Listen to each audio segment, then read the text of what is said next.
Welcome to the Slop Temple. We pray this video helps. In this video, I will explain how to open your Audi A7 spoiler. We'll cover both manual and automatic operations, ensuring you know exactly how your car's aerodynamic feature works. You'll also learn about the speeds at which it deploys and retracts automatically.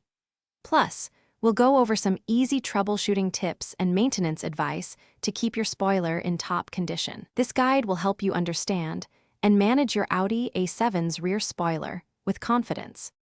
To manually control your Audi A7's spoiler, first ensure your ignition is on. Then, find the dedicated spoiler button located right below the CD deck on your dashboard. A single press of this button will deploy the spoiler, and a yellow indicator light will illuminate to confirm it's up. To retract it, simply press and hold the same button until the yellow light extinguishes.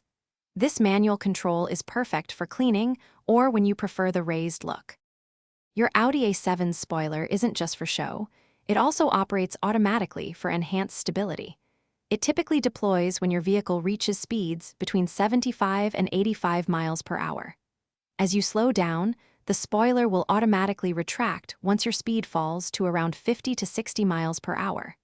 This intelligent system helps maintain optimal aerodynamics. Remember, if you've manually deployed the spoiler, it will still follow these automatic speed thresholds. If your Audi A7 spoiler isn't working as expected, start by checking for simple issues like blown fuses or damaged wiring. Sometimes, physical obstructions, such as debris, can prevent it from moving freely. Regular cleaning and light lubrication of the moving components can help prevent many common problems. For more complex issues, such as sensor malfunctions, actuator faults, or control unit problems, it's always best to consult a qualified Audi technician for diagnosis and repair.